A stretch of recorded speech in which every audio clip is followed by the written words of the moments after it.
faire la promotion des filières industrielles en tant que porteur d'opportunités en termes d'employabilité en direction des filles, des parents et du grand public, présenter les modèles de réussite de femmes ayant fait des filières industrielles et surtout contribuer à la visibilité des filières industrielles de la formation professionnelle, ce sont entre autres les objectifs que vise la journée professionnelle du genre JPG.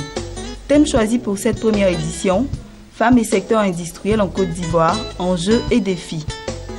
Une étude de l'ONUDI qui a été réalisée seulement l'année dernière a montré qu'on a seulement 13% de filles dans les filières industrielles. Les filières industrielles sont différentes des filières tertiaires.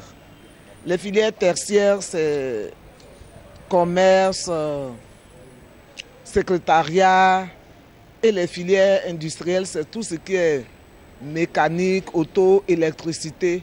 C'est pour tout cela que nous disons qu'il faut rééquilibrer. Il s'agit de chiffres. On a moins de filles dans les filières industrielles où il y a plus d'emplois, où il y a plus d'opportunités d'emploi. Et donc, il faut changer le paradigme.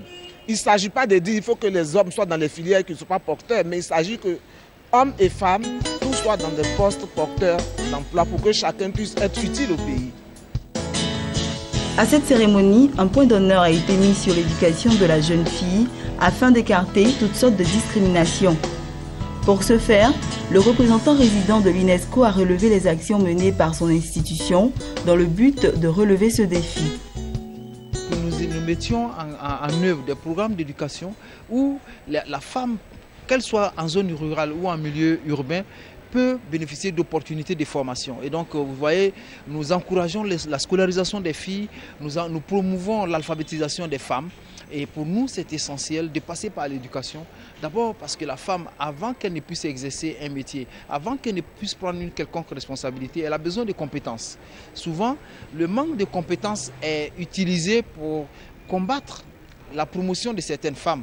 Certaines personnes estiment qu'elles n'ont pas le niveau, etc. Et donc pour nous, avant de s'assurer, avant de pouvoir atteindre justement cette promotion de la femme qu'on veut, il faut que la femme soit capable elle-même de démontrer que techniquement elle est à la hauteur des responsabilités qu'on lui confie.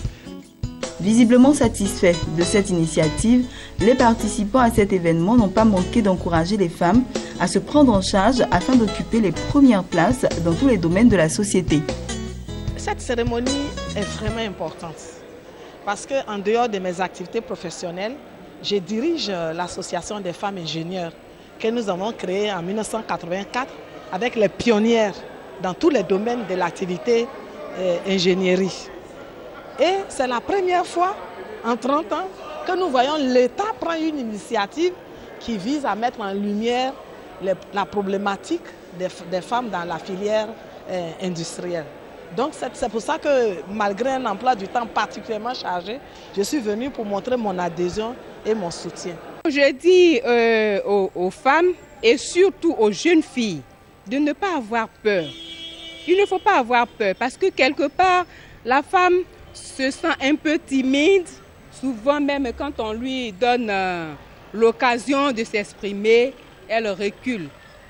Donc l'appel que je peux faire, c'est d'inviter nos jeunes sœurs à embrasser les filières industrielles. J'appelle les jeunes filles à choisir les filières industrielles comme les jeunes hommes qui le font parce qu'il n'y a rien de compliqué, il n'y a rien de difficile, c'est la volonté. Quand on est déterminé, on peut toujours arriver. À travers les panels et les ateliers, cette journée a permis de sensibiliser les filles à embrasser les filières industrielles où elles ne représentent que 15%. Pour pallier cette insuffisance, une coalition des entreprises engagées dans la promotion des filières industrielles en direction des filles a été mise sur pied.